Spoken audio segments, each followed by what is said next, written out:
Pois é, meu ilustre amigo, hoje é um dia que a República ficou apavorada, empolvorosa até. O caso Banco Master está dando o que falar.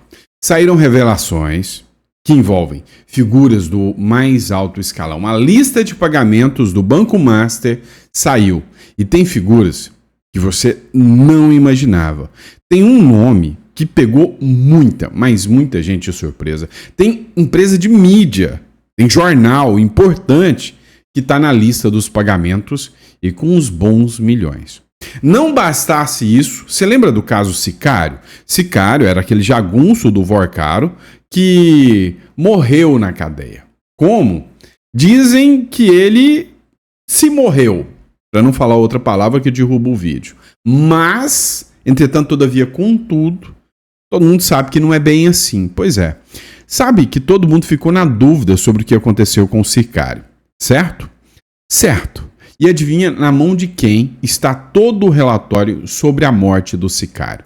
Já está na mão do André Mendonça e a CPI do crime organizado que soltou essa bomba atômica da lista de pagamento do Vorcaro acaba de fazer uma solicitação para o André Mendonça. Hoje tá bom bom demais de você assistir.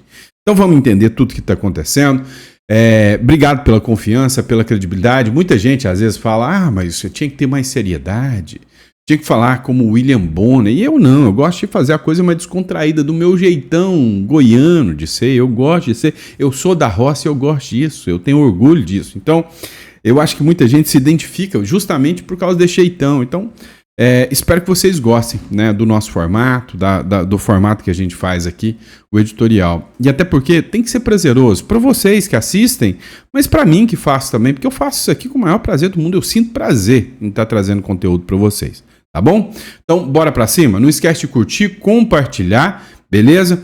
Obrigado pela confiança e pela credibilidade e vamos para a matéria. Vocês pedem que eu fale a data, hoje é dia 9 de abril de 2026, esse é o nosso Café com Político, primeiro editorial do dia e bora de matéria. Eu sou o Dr. Sandro Gonçalves, especialista em holding, offshore e imigração para o Uruguai e Paraguai. Precisou? Fala aí, né? Como é que é a trend? Se quiser, só chamar. Vamos para cima. Vem cá. É o seguinte, caso Banco Master, tá dando o que falar essa brincadeira aqui. O Master vazou uma lista e o Master parece que ele pagava. O Brasil inteiro recebia dinheiro do Master, né? O fruto do roubo das pessoas que acreditaram naquilo ali, colocaram dinheiro para fazer investimento e foram lesados por esse Banco Master. Foram roubados pelo Banco Master. Agora, a coisa fica grave demais. Porque teve uma lista muito maior do que qualquer lista de Odebrecht, muito maior do que qualquer lista de Mensalão e Petrolão, coisa alta. E aí até instituições de mídia entraram no caminho. Olha essa bomba que o Estadão soltou aqui hoje. O Master pagou 27 milhões ao Metrópolis, que fez débito imediato a empresas da família de Luiz Estevão. Luiz Estevão, um dos donos do Banco Master, ou seja, segundo a reportagem aqui do Estadão, um Banco Master ele teria repassado 27,2 milhões. O período que ele utilizou para repassar foi de 2024 a 2025. Auge das falcatruas. Coincide até com o auge das falcatruas do INSS, né? Mas não foi só figuras de esquerda, tem figuras de direita, tem muita gente que entrou nessa história aí. O caso do Metrópolis é só a pontinha do iceberg. O Metrópolis, que é um site de notícias comandado pelo ex-senador Luiz Estevão, que é do mundo político, né? Luiz Estevão, segundo o documento do Conselho de Controle de Atividades, o COAF, constava um pagamento de 27,2 milhões, caiu de lá já foi direto para o bolso do ex-senador. Procurado, o ex-senador afirmou que o pagamento dizia respeito ao patrocínio do Will Bank, que foi um outro banco que também foi liquidado, que era alinhado também ao Banco Master, mas o pagamento, segundo a reportagem do Estadão, não veio do Will Bank, veio do Master, tá? Veio do Master. E aí, segundo eles, foi que o Metrópolis fez a cobertura da Série D do Campeonato Brasileiro, Foi feita pelo Metrópolis e para aparecer as propagandas ali no meio do caminho, foi feito pagamento para publicidade. E aí entra mais uma brincadeira. O Space Liberdade acaba de dizer agora que a defesa do Daniel Vorcaro, depois que vazou, inclusive, alguns dados, como os dados de pagamento, está se sentindo acuada. Por que ela está se sentindo acuada? Porque a delação, em tese, ela pressupõe que você tem que trazer um fato novo. Ou seja, se a Polícia Federal tem uma prova, tipo, vou dar um exemplo aqui, olha, houve um esquema de lavagem de dinheiro de 500 milhões de reais. Exemplo, para uma determinada empresa. Ou vamos usar um número mais específico. Houve um pagamento em troca de favorecimentos no valor de 129 milhões. É um exemplo, que eu peguei um número qualquer. 129 milhões de reais, certo? E aí, a prova dessa transferência, a prova do favorecimento tá lá. Eu já tenho a prova, conversas e tudo. Não dá para me delatar mais, porque eu já tenho prova, eu não preciso da sua delação. A sua delação tem que falar, não, beleza, mas eu vou contar que tem um outro rapaz que veste uma capa preta que também está envolvido. E esses 6 não tem prova, mas eu tenho. Eu quero entregar as provas e quero mostrar. Aí sim cabe a delação. Então, o que está acontecendo? A cada dia que está liberando uma nova informação, as moedas de troca do Vorcaro vão se perdendo. Então, a força-tarefa da defesa está vendo que tem que correr e apresentar a proposta de delação o mais rápido possível. Por quê? Até o final desse mês, final de abril, 10 profissionais, 10 advogados estão fazendo uma força-tarefa gigante para poder fazer a delação, para não perder o time. Para você ver o tanto que Brasília está alvoroçada. E aí vem uma matéria do próprio Metrópolis, só que não citou o próprio Metrópolis, mas falou dos outros. O Master declarou pagamentos a Temer, ACM Neto, Rueda, Lewandowski, ou seja, tava, né, um carniceiro inteiro ali. O Banco Master, do Daniel Vorcaro, fez repasses milionários a escritórios e empresas ligadas ao ex-presidente Michel Temer, ao presidente do União Brasil, Antônio Rueda, governador do Paraná, Ratinho Júnior, e ao ex-prefeito de Salvador, ACM Neto, e aos ex-ministros do Lula e da Dilma, Guido Mantega, ao ex-ministro Bolsonaro, Fábio Van Garden, que era advogado também, Henrique Meirelles, Ricardo Lewandowski, e daí vai. Pagamentos que variavam desde 10 milhões a mais. O Lau Lera acabou de publicar aqui, né, essa matéria também, dizendo, inclusive, cada detalhe de pagamento. Master declarou pagamento a Temer, Rueda, Mantega, Lewandowski, ACM Neto.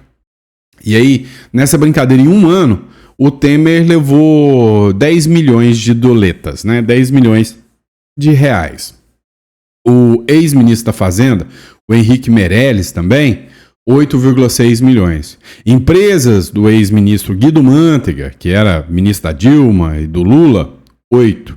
Empresas de Ronaldo Bento, ex-ministro também, acho que do Lula, 6,2. Fábio Van Garden, advogado e ex-ministro do Bolsonaro, levou 3,8. O escritório de advocacia do ex-ministro Ricardo Lewandowski, que era da Suprema Corte, ex-ministro do Supremo Tribunal Federal, ex-ministro da Justiça do Lula, caiu justamente por causa desses vínculos aqui, levou 2,3 milhões. O ACM Neto, pré-candidato ao governo da Bahia, vai ter que encarar com essa bucha aqui, porque levou 1,8 milhões, segundo a reportagem. E o Rueda, que tanto se falou, levou 1 milhão. Né? O Rueda e o Ciro Nogueira eram os principais alvos, porque eram mencionados nos diálogos do Vorcaro. Só que o Temer não era, o Van Garden não era, um monte de empresa que não era vinculado. Isso aqui não quer dizer que o dinheiro seja ilícito. Vamos deixar claro isso aqui. Em momento algum eu estou falando que o dinheiro seja ilícito. Mas isso aqui foi suficiente para derrubar um candidato a presidente. Tirou a candidatura de alguém que já estava certo, se apresentava como a terceira via, que é o Ratinho Júnior. E vocês vão entender o porquê. Dá uma olhada na publicação aqui, também do Metrópolis. O Banco Master de Daniel Vorcaro fez repasses milionários a escritórios e empresas ligadas ao ex-presidente Michel Temer, ao presidente do União Brasil, Antônio Rueda, a família do governador do Paraná, Ratinho Júnior, ao ex-prefeito de Salvador, ACM Neto, bem como aos ex-ministros Guido Mantega, Fábio Van Garten, Henrique Meirelles e Ricardo Lewandowski. Vamos entender o seguinte. Tava uma disputa entre o Caiado, o Eduardo Leite e o Caiado, o Eduardo Leite e o Caiado, o Eduardo Leite e o Ratinho Júnior. Tô bugando aqui, tá? E aí, nessa disputa, o Ratinho Júnior, isto aqui mancharia a imagem dele. Já se cogitava essa possibilidade. Então ele caiu fora. O Eduardo Leite já não tinha o perfil de atrair votos. E o Eduardo Leite ele ia acabar buscando alguns votos da classe lulopetista. Foi uma sacanagem do Kassab que colocou o Caiado. Mas uma coisa é certa, o Caiado não tem aqui nenhum podre de corrupção sujo, de sujeira, indicado aqui nesse bolo aqui, né? Então acabou se safando. Os dados obtidos pelo Metrópolis constam nos relatórios da Receita Federal enviados para a CPI do crime organizado. O escritório de advocacia de Temer, por exemplo, recebeu do Master 10 milhões em 2025. Já os escritórios de Rueda receberam 6,4 milhões em 2023. A empresa de consultoria de ACM Neto recebeu um total de 5 milhões e 400 mil, de acordo com os documentos do Master, entre 2023 e 2025. O ex-ministro do Supremo Tribunal Federal e ex-ministro da Justiça do governo Lula, Ricardo Lewandowski, também está na lista. O seu escritório recebeu 5,93 milhões entre 2023 e 2025. Duas empresas do grupo da família Massa, do apresentador Ratinho, pai do governador do Paraná, Ratinho Júnior, receberam 24 milhões de 2022 a 2025. Do total, 21 milhões foram para a Massa Intermediação de Ratinho entre 2022 e 2025. O apresentador de TV era garoto propaganda do cartão consignado do banco, a Cred Sexta. Vamos reiterar uma coisa, não é que eu estou passando pano, mas tanto no caso do Metrópolis, que eu citei para vocês, quanto do Ratinho, foram contratos de serviços de publicidade. E aí o detalhe que entra aqui é muito simples. O Ratinho cobrou ali 21 milhões, né, nesses contratos de publicidade. Era o mesmo preço para outras empresas? Se sim, está lícito. Agora, se ele cobra 200 mil de uma empresa e 21 milhões do Master, opa, tem coisa errada. Vamos ser sinceros, pô. Ninguém é santo. Mas a gente nem pode pré-julgar e nem passar pano. Nenhum dos dois. Mesma coisa do Metrópolis. Mesma coisa dos escritórios, dos outros aqui também, do Temer. Teve serviço prestado. O que mais nos chama atenção é que no certo contrato de 129 milhões... ninguém conseguiu provar serviço nenhum. Apresentaram um GPTeco, né? um sistema feito ali por inteligência, falaram que o serviço prestado que não justifica 129 milhões. Aí fica escancarado, né? A Gralha Azul Empreendimentos e Participações, que é do grupo familiar, recebeu 3 milhões em 2022. O ex-ministro da Fazenda, Guido Mantega, que esteve nos governos Lula e Dilma, recebeu 14 milhões por uma empresa de consultoria. Os repasses foram feitos entre 2024 e 2025. Henrique Meirelles, que foi ministro da Fazenda de Temer e presidente do Banco Central no governo Lula, recebeu 8,6 milhões em 2025. A empresa do ex-ministro da Secretaria de Comunicação Social, a SECOM, do governo Bolsonaro, Fábio Van Garten, recebeu 3,8 milhões do Master em 2025. Vamos lá. Para aqui. Primeira coisa que vocês precisam saber. Citaram muito o ex-ministro do Bolsonaro. Ok. Mas vamos entender que ele recebeu em 2025. Quem era o presidente em 2025? Não era o Bolsonaro. Por quê? Porque perfis de esquerda estão espalhando à torta e à direita o envolvimento do ministro do Bolsonaro. Eu vi reportagens do Metrópolis, do Estadão, falando o ministro do Bolsonaro recebeu o dinheiro do Banco Massa. Veja só isso, como ele está ligado. A verdade é que estão fazendo uma patifaria aqui sem precedentes, porque ele recebeu em 2025. O governo Bolsonaro acabou em 2022. 2025 ele recebeu. Aonde vai a influência que ele teria aqui? Ou foram serviços lícitos? Foram serviços justos? Isso é o que tem que ser apurado. Mas parte da premissa do recebimento. Recebeu. Tá tudo lícito? Mostra. Não está? Olha, investigue. Agora, tentar vincular este recebimento do Vanguarda, lícito ou ilícito, ao Bolsonaro é patifaria. É muita patifaria. Já o ex-ministro da Cidadania, também do governo de Jair Bolsonaro, Ronaldo Bento, é sócio de uma empresa que recebeu 6,2 milhões do banco.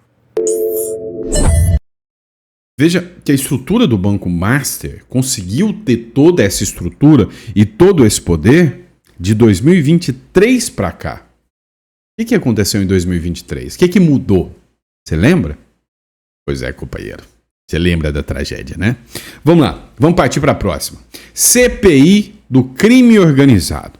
Fez um pedido para o André Mendonça e esse pedido deixou gente desesperada de um tanto.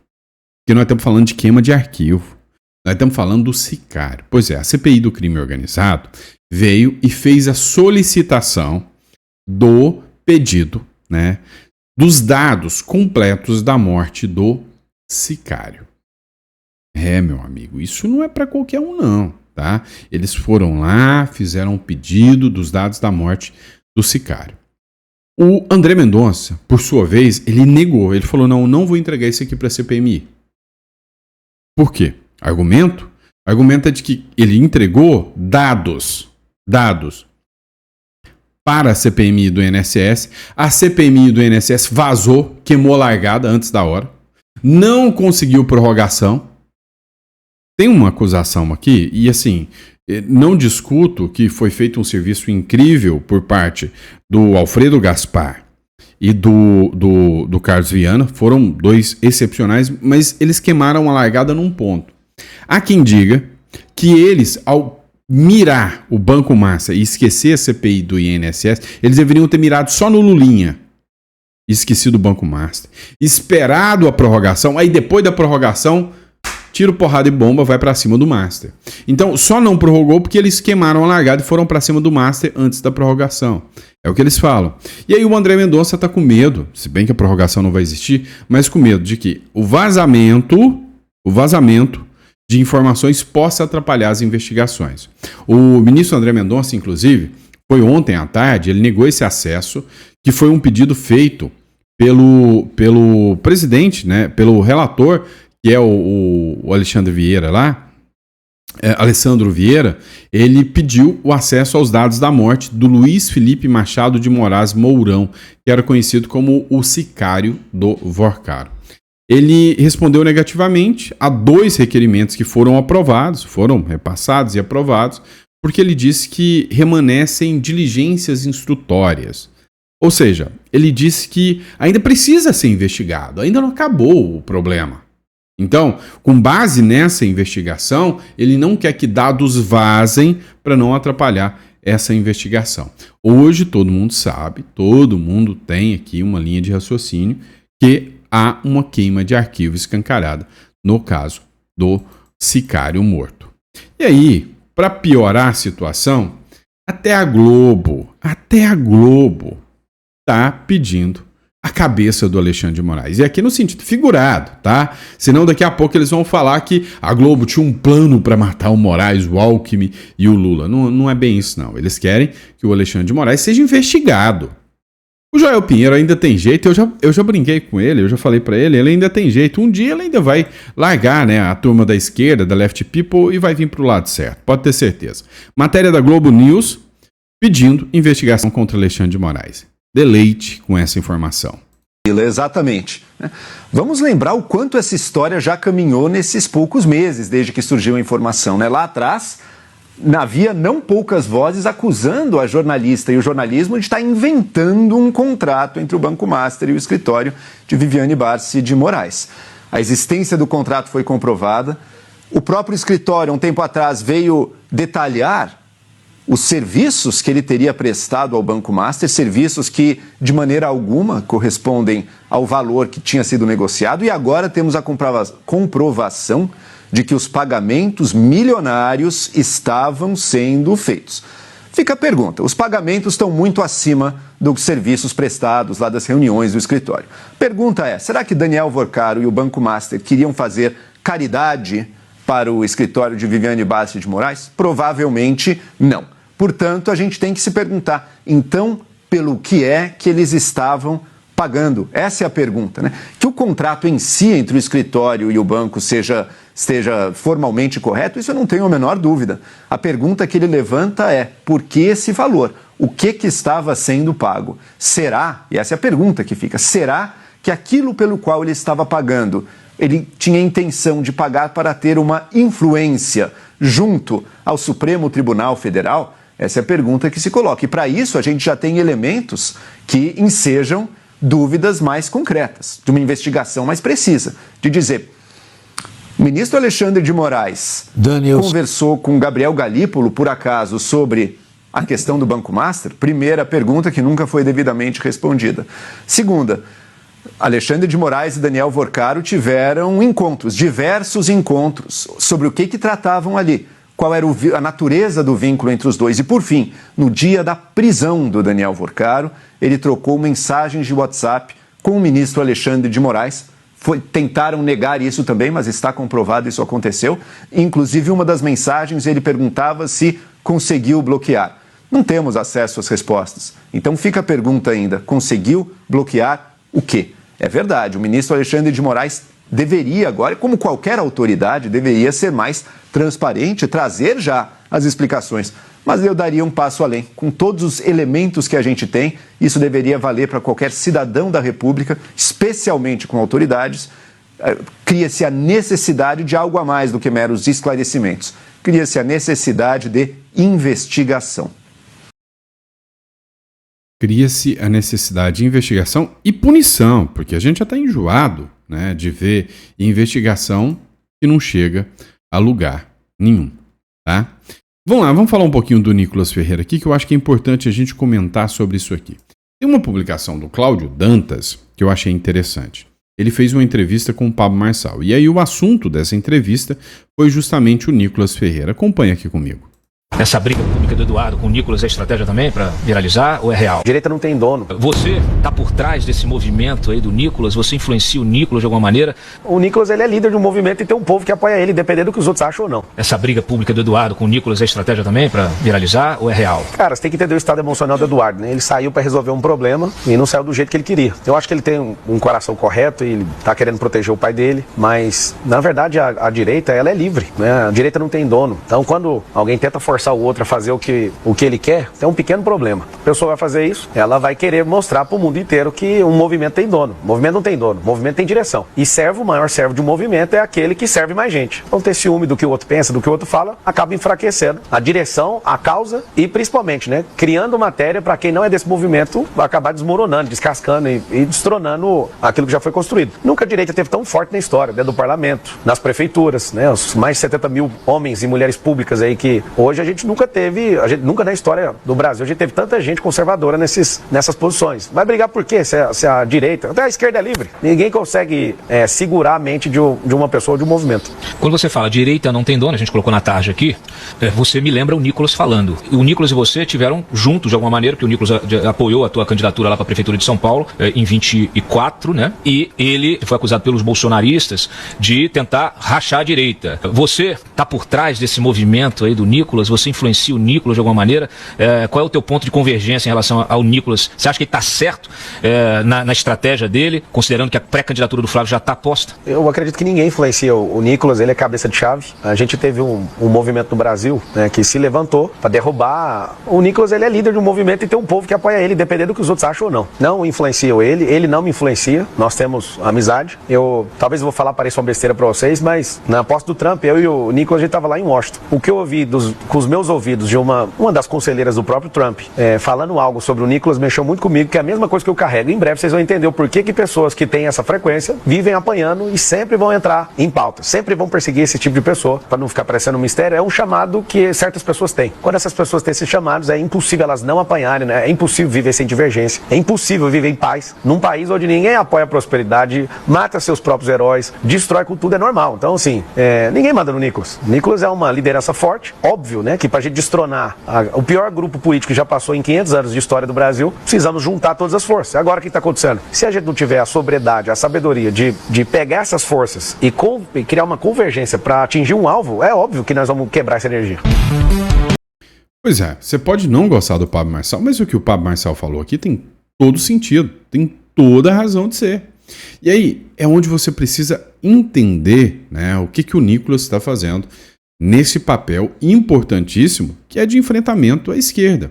Olha só, o Nicolas, ele gravou um vídeo que teve mais de 100 milhões de visualizações sobre o PL da dosimetria, onde ele utilizou esse vídeo, essa pressão toda, para convencer o, então, presidente do Senado, Davi Alcolumbre, a pautar o PL da dosimetria. Foi uma pressão. Será que vai dar certo? Dá uma olhada. Uma coisa, chegou até no ouvido dele que eu tinha ameaçado a família dele.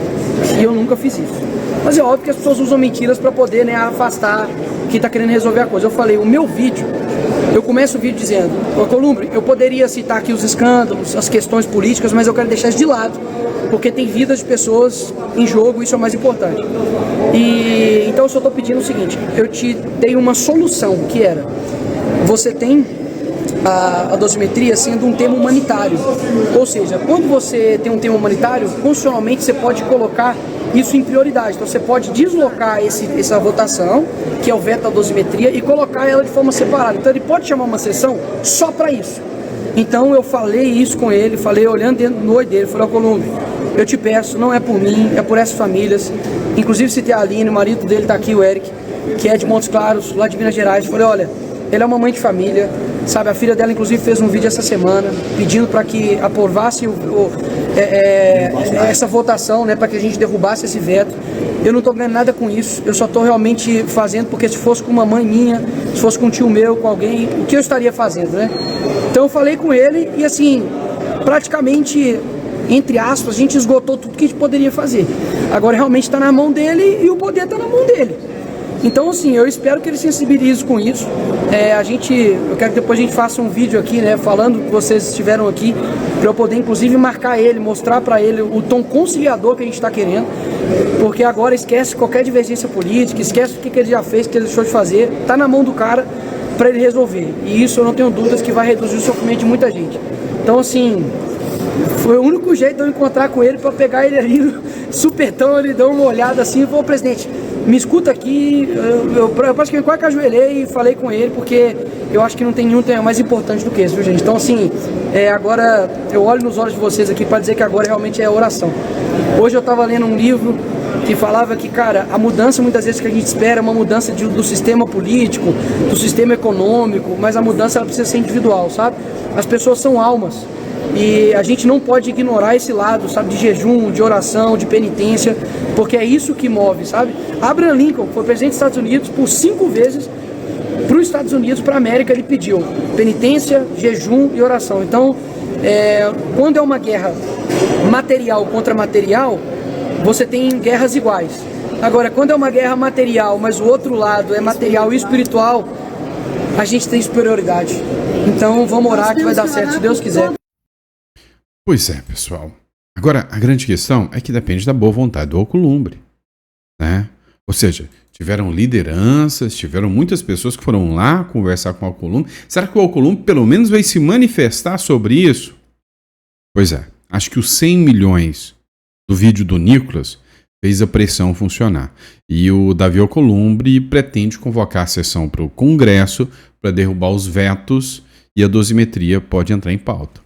O Nicolas foi claro com ele. Você acha que não, Alcolumbre?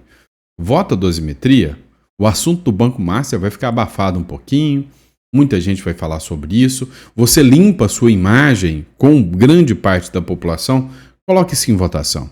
Pois é, parece que deu certo. Eu estou, ao longo dos últimos dias, construindo com o presidente Hugo Mota uma sessão do Congresso Nacional com a pauta que será estabelecida com a prerrogativa da presidência do Congresso Nacional. Se temos 2 vetos para apreciar, se temos PLNs para apreciar, se temos 3, 4 ou 5 matérias para serem deliberadas, eu quero esclarecer que se a pauta vai ser de um item ou de todos os itens pendentes de deliberação, esta pauta e esta agenda cabe única e exclusivamente ao presidente do Senado. E eu vou exercer esta prerrogativa conferida pela Constituição. E o meu desejo é o mais rápido possível nós fazermos uma sessão do Congresso Nacional para deliberarmos um assunto relevantíssimo e que carece da deliberação do Congresso, que é o veto ou a manutenção do veto do projeto de lei da dosimetria votada no Congresso Nacional. Pois é. Ou seja, o menino que eles tanto falam está dando até mais resultado do que se possa, né, esperar. Então, acho que tá indo bem pra caramba o Nicolas e a gente tem que apostar que ele vai dar conta do recado. Eu ia falar algo aqui, mas posso ser mal interpretado ou também vou passar dos 30 minutos, que eu não queria, mas vou, tá? Peço licença e desculpa. Tem um papo de bastidor, e até o Rodrigo Constantino que tá falando isso, de que esses ataques contra o Nicolas são coordenados. Por quê? Porque ninguém tá de olho em 2026. Eles já estão se antecedendo para 2034. Que o Nicolas ainda é jovem, mas pode ganhar mais popularidade e pode ganhar mais apoio. E ele tá furando a bolha da direita. Flávio Bolsonaro ganha em 2026 com o apoio do Flávio. Em 2030, Flávio consegue a sua reeleição. 2034, o Flávio precisa apoiar alguém.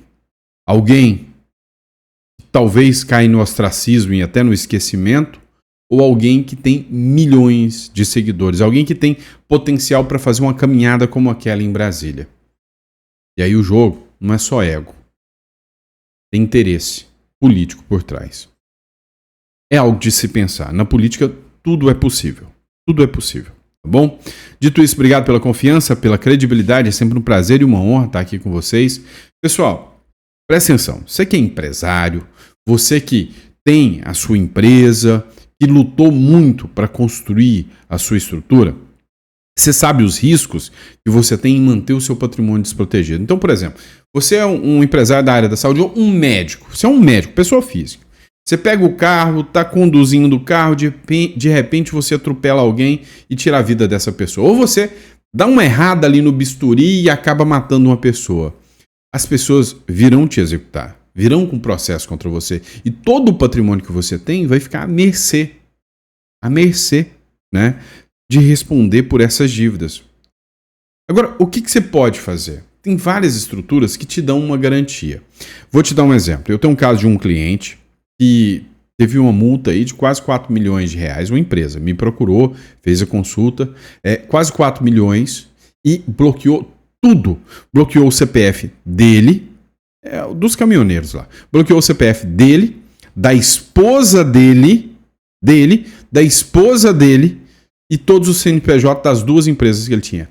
Ele está vivendo de favor. Agora eu te pergunto, isso é justo?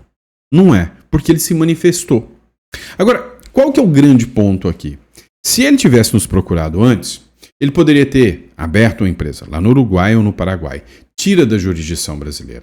Ele abre uma empresa lá que se chama SAS, no Uruguai. Sociedade Anônima Simplificada. Ou seja, você tem um CNPJ, chama RUC lá, você tem um RUC lá, você tem uma estrutura, mas os proprietários não aparecem. Então, para fazer um bloqueio de contas, eles não conseguem. E você pode usar um cartão internacional, ou seja, você não ia depender de favor. Então o ideal é você ter essa estrutura e você ter dinheiro guardado fora do Brasil para uma emergência. Você precisa disso. Então, se isso faz sentido para você, entre em contato aqui, tá? Se você não quer ter todo o seu patrimônio bloqueado de uma hora para outra, entre em contato. O telefone é 16 993 210648. O Uruguai é muito mais do que sair do Brasil para viver lá fora. É ter uma segunda jurisdição para fugir da loucura do Brasil. Não necessariamente você precisa sair do Brasil, tá? Faz sentido para você? Se sim, entre em contato. Grande abraço, fica com Deus e eu vejo vocês no próximo editorial. Abraço.